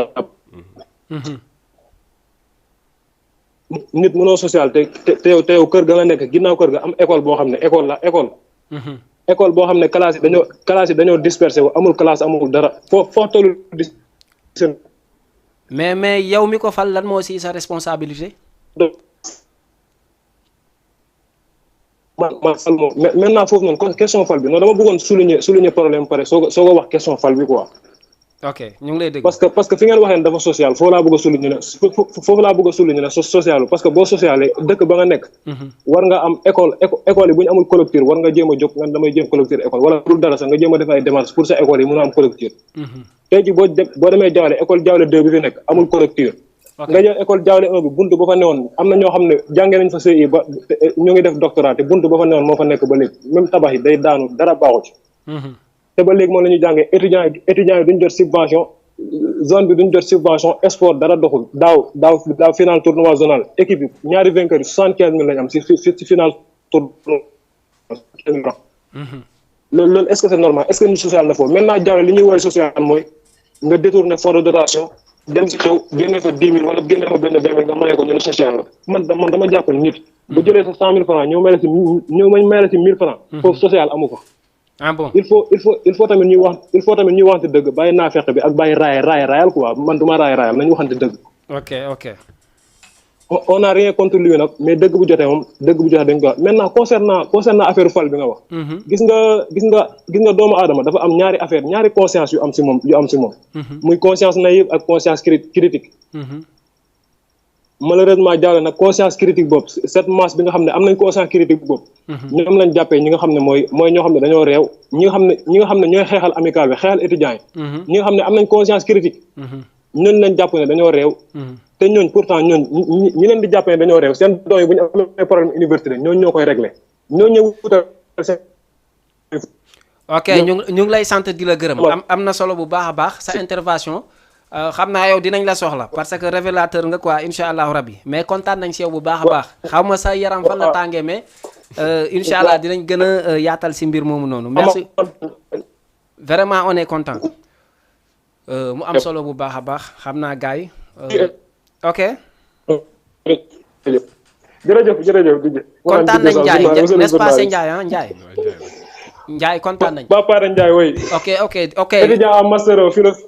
ok waaye étudiant en master en philosophie secrétaire général ARD. ok dinañ déggante mu am solo. ok waxtu bi moo ñu xaw a dab mais li nga doon wax ci Sonko xam naa bu fekkee. effectivement garder naa fil bi toujours. comme ni ma ko waxee rek. li xew tey. xam naa pour ñu mën a terminer. temps bi bañ na xoj.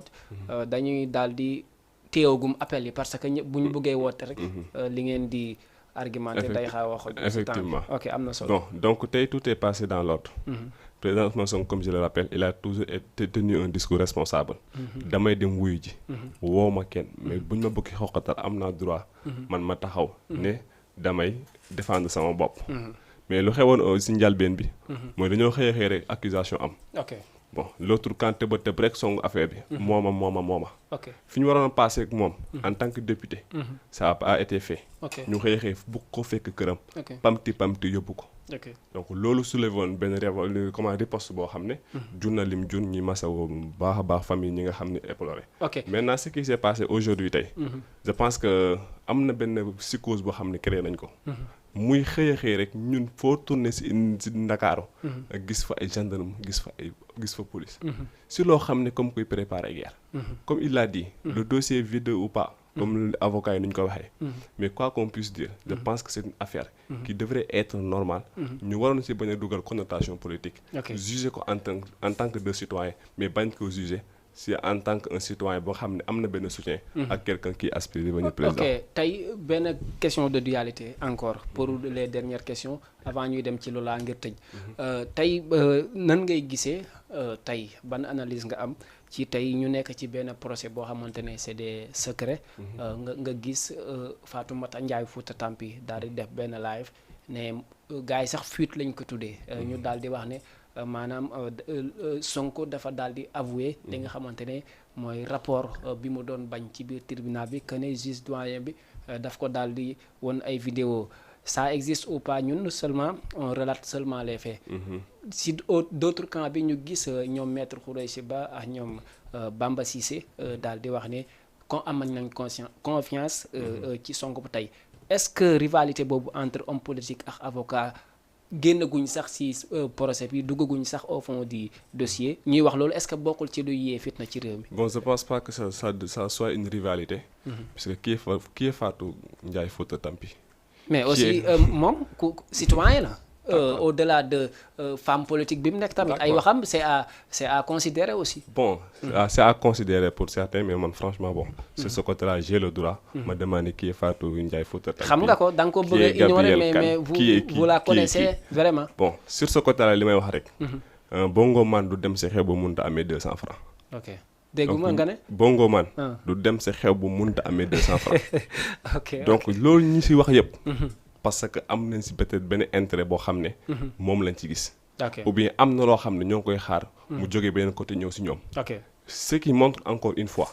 que li ñuy wax naan amul. certains cadres de l'APR mooy c'est un dossier politique. lii da koy affirmer. et par rapport ak ñoom ak seen sortie man bon franchement en toute honnêteté. man je les écoute pas. je les suis pas. ñoo ngi wax certaines révélations. di jóg di wax mais tout ce qui se montre actuellement.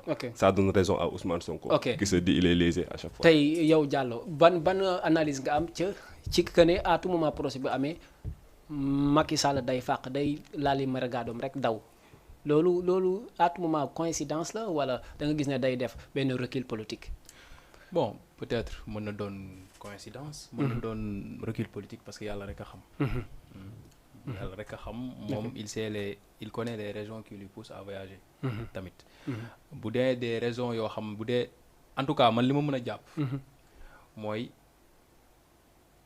du ci responsabilité. nga doon njiitu réew. bàyyi sa dëkk ginnaaw mu leer na la yow li nga bàyyi jàmm amu fa. loolu responsable du defee noonu. mais foofu noonu beneen question bi bu fekkee ne maanaam gars yi demoon nañ Colobane camp ba foofu ba bëgg desiéger ki nga xamante ne moom mooy le président Ousmane Sonko ne dina génne par la force jéey bu amee gars yi dawal pale est-ce que amul raison tamit pour xam ne lii c'est des choses yoo xam ne mën na ko jural musiba. gis nga njiit. à chaque fois njiit. sa lépp bu normal rek boo tëddee nelaw. fépp foo fekk njiit boo xamante ne. xelam du dal. à chaque fois xelam du dal mu ngi xalaat ñu koy fexeel mu ngi xalaat leneen mi ngi xalaat leneen. c'est parce que war na mën a xoolaat. ni mu yëlifee liñ ko dénk. war na mën a xoolaat bu baax. ndax li muy def teg na ko ci yoon ou pas. njiit bu léppam normalé rek. fu mu tëdd. xelam day dal. dernière question. pour ku ne si yéen ñu dugg ci lu laa foofu benn question ku ne. nan ngay gisee ñu ne Sénégal depuis 1981 dañ daal di wax ne ñëpp nangu nañ ko ne pays de la teranga la. te léegi entre ñaari joueurs sax dañ leen naan kii Sonko la kii Macky la ñaari mbër dañ leen naan kii Sonko la kii Macky la rawatina ñaari politiciens. Sénégal est-ce que mu ngi ci dëkkum teranga ou pas c'est une question boo xamante ne dualité la. bon teranga Sénégal je pense que avant Macky Sall la existé. avant Sonko la existé. mais dualité boobu ngay wax. mooy ku jóg rek ñu ne.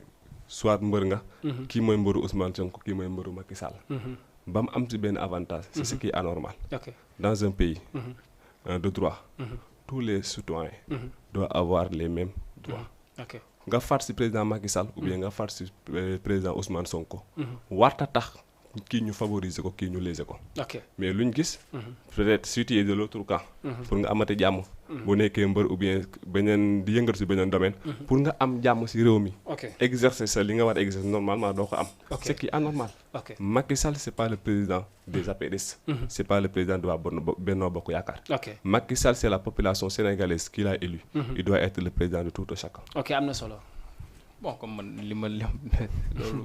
même réponse. je dis que man yooyu ay futilité la sax. bon ay kii Macky. kii mooy mbëru Macky kii mooy mbëru Sonko kii mooy. Macky c'est le chef de l'État. ak mu neex Sonko mu neex keneen Macky moom moo yëlif réew mi. moom moo jiite réew mi moom la fi yàlla teg. donc y a des choses yoo xamante ne man. elles n'ont pas ces raisons leur raison d'être. xam nga ay kii mbëru kii la kii ay comme ni ko kii waxee y a des choses yoo xamante ne tegul.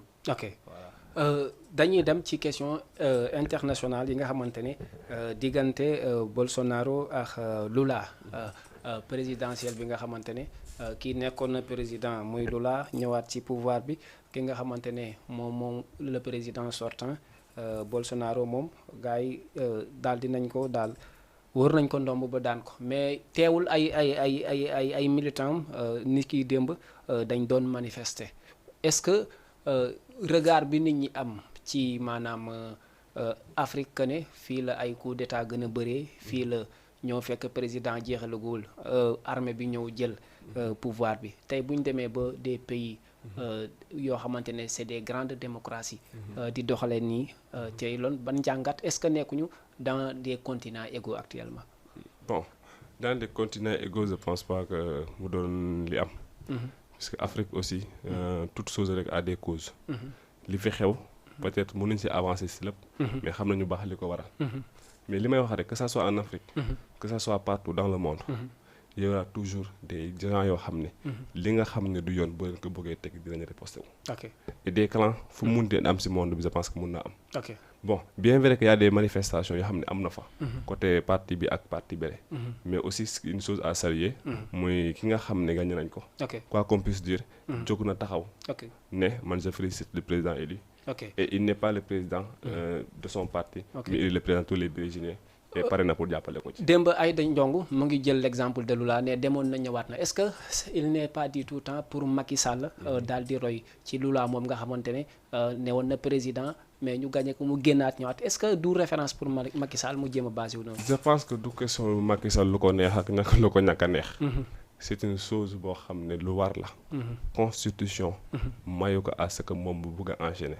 troisième candidature qu'on soit clair. maintenant qu'il sorte par la grande porte autant pour moi ou pas loolu boppam la koy defalal boo ko defal aussi boppam la koy xañ en tout cas une chose est sûre il n'a pas le droit de faire un troisième mandat et comme le disent les gens buum ko sax jéem. peut-être loolu perspective pour beneen émission lay doon mais dinañ ci ñëw tey ban gis-gis nga am ci que ne dañ doon wax ne tubaab bi sax nañ xool ci tubaab bi mais tubaab bi bu ñu demee ba nit gagné ñu ne du fi amee loolu ban jàngat nga ci am. bon je pense que comme ni mu ko sama frère waxee. ci que ça soit muy en Afrique que ça soit muy en Europe. en Amérique. nit ñi ñoo tollootul population bi ñoo tollootul foo xam ne dañuy nangu. ñu leen di imposer quoi que ce soit. ci loo xam ne jaarul ci yoon. nit ñi ñoom ñoo toll foofu noonu. moo tax des fois ngay gis révolte yi li gën a bëri di faral di am. ci ay pays yu bëri. ci cadre Lula ak kii. Bolsonaro. population bi ñoo ko fal rek. c'est parce que population bi am nañ confiance ci moom. moo tax ñu joxaat ko pouvoir bi. te xam nga ku nekkoon président nga dem ba quitter. nga dem ñëwaat ñu joxaat la c'est parce que. am nañ kóolute ci yow. voilà. Macky Sall warul jël ci moom référence ci Lula. pour xam ne mun na dem ñëwaat yoraat réew mi. ah le problème est-ce que Macky Sall est-ce que def na loo xamante ne bu demee bu ñëwaatee ndax dina mën a jël réew mi c'est ça le problème. perspective pour yéen ñaar Ça, le bu problème. ñu jamono bu boolewaatee foofu laay ubbee débat bi incha allahu rabbi mais tey lan ngay tàggatoo ak mbokku bon téléspectateurs d'abord di la gërëm bu baax a baax a baax. c'est occasion bi nga xam ne jox ñu nga ñu ko. ñu wax ci suñu commune qui nous est très chère. peut-être nag bon c'est une occasion aussi ma wax ñi ñuy seetaan. nous quand on parle de Diaoulé c'est le cœur qui parle. parce que nekkul peut-être question ñàkk yaru ou bien quoi que ce soit. c'est parce que daf di commune boo xam ne fa lañ juddoo fa lañ màgg fa lañ yaroo su baaxee ñun la baaxal su bonee ñun la bonal. c'est une chose bi nga xam ne il nous est cher. que ça soit côté amical côté Diaoulé. su ma siy wax bon je parle avec le cœur. et nekkul lenn loo xam ne lu nga siy wax. muy suñu intérêt personnel. nous on n'a pas besoin am dara Diaoulé. on n'a pas besoin de diriger quoi que ce soit à Diaoulé. quand on parle c'est pour l'intérêt de Diaoulé. peut-être ñi mën nañ ko gisee nii. ñi gisee ko ne. mais ñun essentiel. mooy à chaque fois lu ñu mun di wax. nit du ñëw taxaw ni li mu wax amul. ñoo ngi nuyu ñi doon seetaan. di gërëm di jégalu aussi ñi bëggoon a woote mu bëggoon a participer. notamment de l'autre côté à Bambilor. et ils n'ont pas eu l'occasion nuyu waa Diaoulé nuyu waa Touba. samay famille paternelle bu baax a baax. ok ñi ñuy seetaan en direct bëgg a wax ne coiffure bi ki ci aw moom mooy Desmond coiffure mu ngi nekkee ci Wakaam mun ngeen ko contacter ci numéro bii di 76 853 97 13 76 853 97 13 merci beaucoup Desmond coiffure chemise bi nag ki ma ko solal may ma ko gratuite pour ma defee ko émission di ko jaajëfal ki nga xamante ne moom mooy madame Diouf Awaña yaayu bébé Serigne moo jaar ci chemise bi peut-être yàlla na doon njiglaay ci yow doon porte entreprise boo ko ibbee tey lan mooy doon sa mujjanteelu kàddu. bon man moom comme que je suis le président des étudiants. de Diaoulé. xam naa côté estudiantine bi moom balaa ma tàggatoo dinaa ko xawal laal boo ma mayee tuuti rek. waaw ok ci étudiants yi. d'une manière résumée hein? Voilà d'une manière résumée. Surtout pour lancer un appel. aux parents d'élèves et également aux autorités bonne volonté de la commune de Diaoulé. que les étudiants ñoom ils souffrent. ils ont besoin d'aide. parce que tey jii nii boo xoolee une chambre d'étudiants boo xamante ne. une chambre qui contient plus de 40 personnes. c'est quelque chose d'anormal. du yoon. du yoon te ñu rappeler aussi tamit. que seeni doom ñoom ñoo nekk fii. di jàng.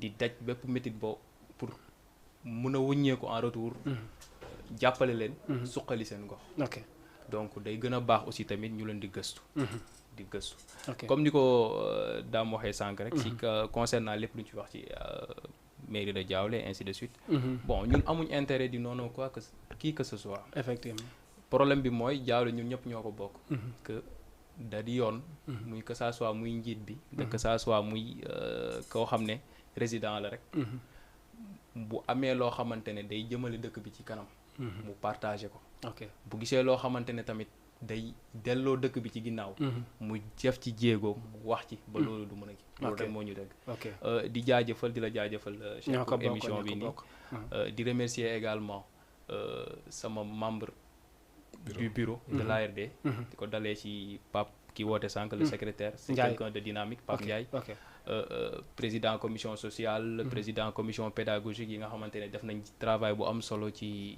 inscription pédagogique bi passé ñu ko jiitee ci seen le président Mamadou Touré ak Ibrahima Khalil di sant mboolem commission ci biir amicale bi que ça soit féminine Mame Mbacké que ça soit social ñoom Diène ñoom Amady ainsi de suite et le trésorier Malick di remercier ñëpp rek daal di remercier ñi nga xamante ne ñoom laa dëkkal depuis émission boobu ba léegi ñu ngi suivre di def ay commentaires ainsi de suite muy Amadou Fall Faye un jeune entrepreneur Am Cosmétique ñu gën ko xam ci Am Cosmétique voilà ak ñi ma ñoom ba da ngay fay publicité da ngay fay publicité voilà loolu bu ko kiiwee rek jar na ko quoi également tamit di remercier ñëpp ñi nga xamante ne bi ñu sumbee liggéey bi ci amicale ba léegi ñoom ñu ngi ciy jàpp les bonnes volontés ñu njëkkee ko ci waa Diaoulé d'abord que ça soit Mamadou Ndong Touré les autres aussi tamit que ça soit ay Amar Silla moom mu ngi ciy jàpp bu baax a baax Adel Sow également Goumier Mamadou Faye nga xam ne commissaire de charge la nekk avec ses compagnons ñoom Maodo ainsi de suite ñoom Babou exact aussi tamit que ça soit monsieur Issa Ndiaye des fois mu jàpp ci ak ñu ngi naan ku lim juum daal. waxal ak ñëpp. ñu ngi jaajëfal ñëpp daal. jaajëfal ñëpp ñi nga xamante ne bépp lu ñu yëngatuwaat ba dëgg fa yàlla. à chaque fois qu'on a besoin d'eux ils sont là. à chaque fois que ñu woo leen ñoom ñu ngi ñuy taxawu. di ñu jàppale. di leen sant. di sant ñëpp daal. di remercier aussi mes parents. ok chers fidèles téléspectateurs qui nous suivez de la télévision Jama TV mbégte loolu woon ñu leen di amal émission bi di les échos du moment di alxames bu jot à partir de 20h tey ñu dalaloon ki nga xamante ne mooy le président des étudiants et élèves ressortissants de la commune de Diaoulé moom tamit moom mooy kan moom mooy monsieur Diallo ñu gën ko xam ci Mamoudou si je ne me trompe pas tamit ñu dajaloon fii ak ki nga xamante ne moom mooy l'ancien président des étudiants et élèves ressortissants de la commune de Diaoulé moom mooy kan ki nga xamante ne moom mooy Dame Ndiaye tey ñu amoon mbégte di leen di dalal di nuyu ki ñuy wan a leex téléspectateur bi notre DG ak bépp kilifa diina di leen di jox dig daje ba ëllëg incha allah ci beneen numéro les échos du moment.